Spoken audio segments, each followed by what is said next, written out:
We're pleased to welcome Richard Rosell, candidate for sheriff. My name is Richard Rosell, and I'm running for the office of Sheriff of Indian River County. I'm in my going into my 39th year as a law enforcement professional. I started up in the state of New Jersey as a New Jersey state trooper, where I spent 27 years. I covered just about every base you could up there, anywhere from undercover narcotics operative to internal affairs. I supervised the security detail that brought 200 troopers in for every football game or in any type of concert at MetLife Stadium. I took a task force of 140 law enforcement professionals down to New Orleans after Katrina, teamed up with another 150, and I was in command of that task force. Along the way, I picked up pretty substantial education. I have a bachelor's degree in criminal justice, a master's degree in human resources from Seton Hall University, a master's degree from the Naval Postgraduate School in Monterey, California, and I'm in the process of completing my doctoral studies. I think I have like 4 more classes left to go. COVID has kind of helped me out. The college that I immediately went to, they don't have distance learning, so when I moved down here, I basically had to drop out of halfway through the program. COVID has changed everything for school systems, as you well know. Yeah, so they went digital. So I just about finished up with my first class since I dropped out. And I should have it all done maybe by this time next year. I'm the only person in the race that's been a chief executive in 3 different public safety departments, not just police departments. I've run fire, police, emergency medical services, and emergency management in all 3 situations. My current position in Indian River Shores, I am the police chief and public safety director. I've been there for a little over 5 years. This is home to me. Vero Beach is the nicest place that I've ever lived in my entire life, and I'm never going anywhere.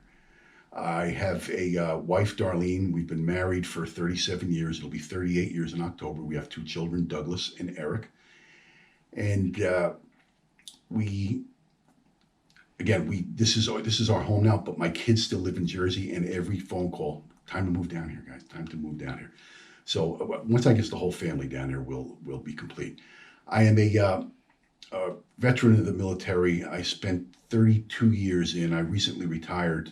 I started off my service in the Marine Corps and then transitioned to the Army National Guard and to the Army Reserve, which is where I retired out of. 32 years, and if I could find a phony birth certificate so I could serve to the day that I die, I would do it, because it is an honor and a privilege to serve in the military. And that sums me up. I could honestly talk for an hour about myself, because it's been a very full career. Every place I've gone, I didn't go just to get a job. I got hired, and even in the state police, I got assigned to units or departments that were dysfunctional. And my job was to fix them, anywhere from administrative to operational dysfunction and even corruption. And even though there's no corruption down here in Indian River County or Indian River Shores, they had their problems, which is why they brought somebody not only from out of the department, but from out of state to take this position. I'll fit in well with Indian River County Sheriff's Office, because they have some issues there that require a skill set such as mine. It's not a position where you can just go in there with good intentions. You have to go in there with the knowledge and the confidence that you've seen that and done that before. And I'm the only candidate that has seen that and done that at the scale of a large police department.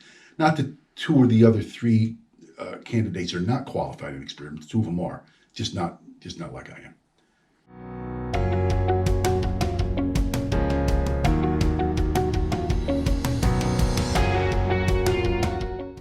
Okay, the first issue is the crime rate here in Indian River County. And there's a lot of things that you can't do about the crime rate.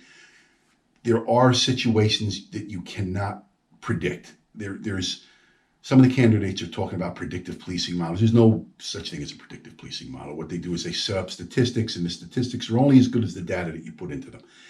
They spit out the data, and they still have to be analyzed to try to determine what patterns exist and where you can assign your personnel. But there's some things that you just can't help. But for the most part, you can put a dent in crime, and you can actually keep people from coming into a specific area and committing the crimes. And I don't think that the county does that very well. I'm not taking a shot at the rank and file. I think they're doing the best they can. They're clearly shorthanded, but I don't think they're very well led at all. In fact, I know they're not very well led.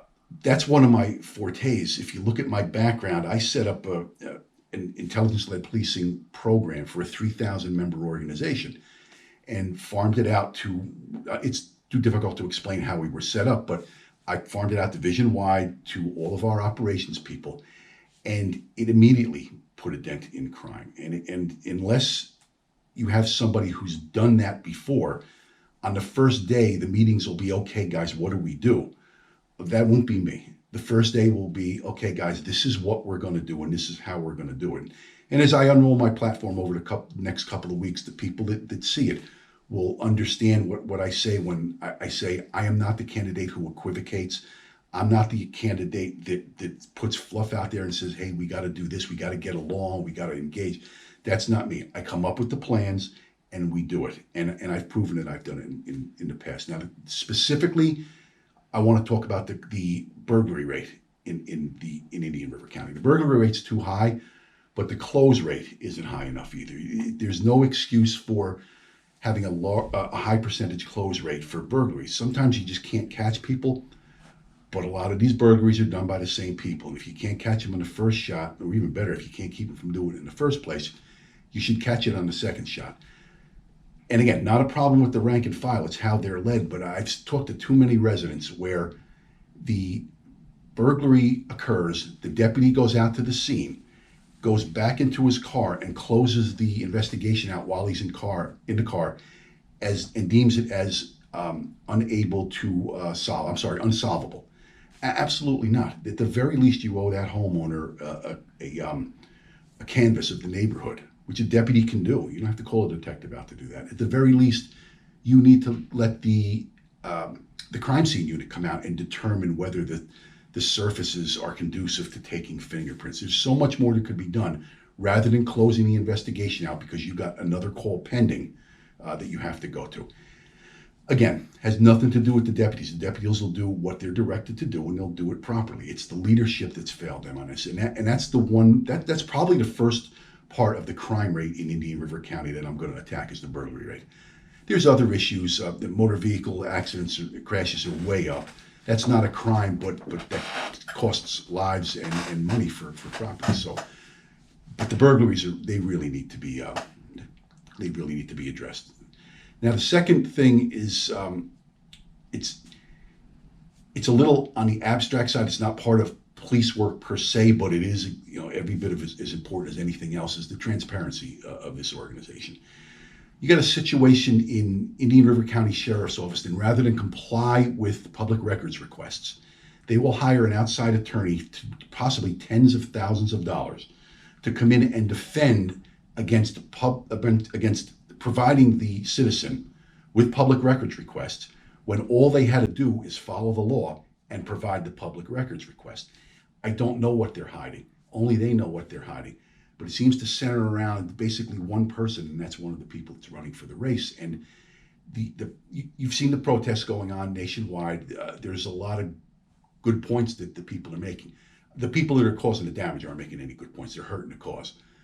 But one of the points that they're making is that they don't get a say in how they're policed, which is, going back 39 years. We knew this 39 years ago that you don't police the public by how you think you police them. You police them the way they need to be policed. And they tell you that. The public is losing confidence in the police for things like a lack of transparency. And what greater glaring lack of transparency than providing the public with information that they're by law they're allowed to have, but instead of giving it to them, you're just going to waste the taxpayers' money. It's ridiculous. That has to stop. Once you make the department more transparent, the confidence will grow in it. I don't know why or how the deputies can step outside now and deal with the public when their leadership is failing them so dramatically as far as transparency goes. Now, the third issue, again, is it's kind of dovetails off that. This agency at the top level, not the deputies, seems to do whatever in the world that they want to do because they're the 800-pound gorilla, and who's going to stop them?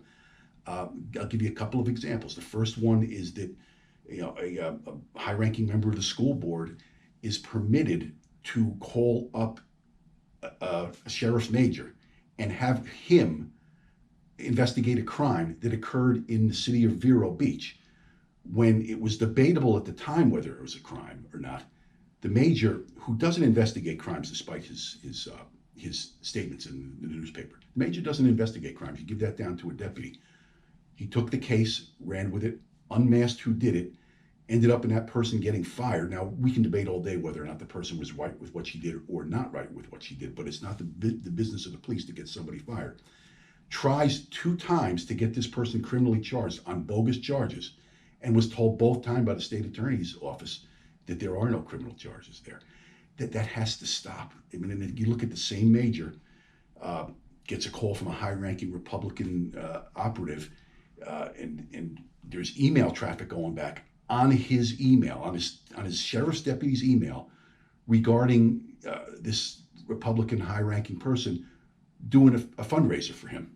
And then shortly thereafter, after the fundraiser, now there's the quid pro quo. The Republican operatives asks the major to hire one of his constituents, and the hiring takes place. Could be the greatest deputy they ever hired. I don't have any idea, but that's not how you get hired in a police department. You don't let outside interference ever affect a police department. And again, going back 39 years, we've learned our lessons that there is no outside influence.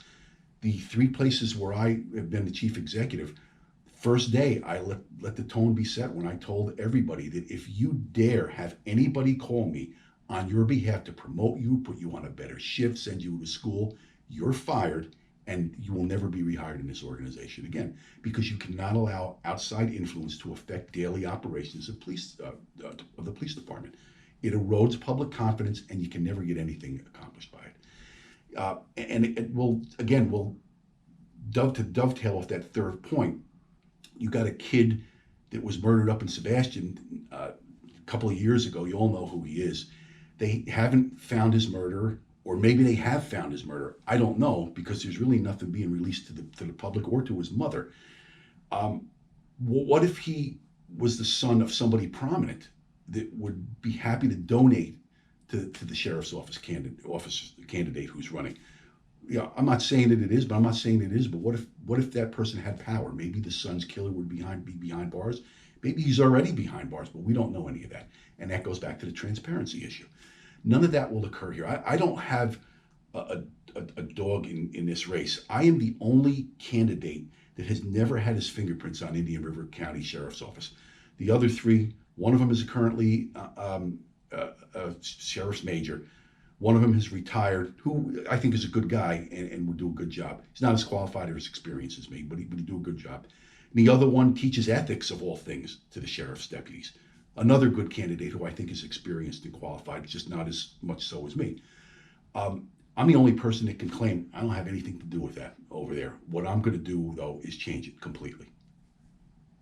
There's no question that anybody can ask me from the audience or from you sitting across the table from me that I cannot answer with an example of how I've done it in the past, because I'm the only person that's run 3 different departments, police departments, municipal police departments. The only person that's been a member of a 3,000 member organization at the top of a food chain. I mean, I created strategic plans for a 3,000 member organization and countless other little departments that I've consulted with. You ask me a question on what I'm going to do about anything, and I have the example of what I've done. I don't have to say, look, it's really a problem. It's leadership, ethics. We got to do better. I don't have to equivocate like that. I can give you the answer. So anybody who's going to watch this video, which I know your audience is substantial, call me. Any question you have, I'll answer it, but I will answer it by telling you exactly what we are going to do to solve that problem in the Indian River County Sheriff's Office.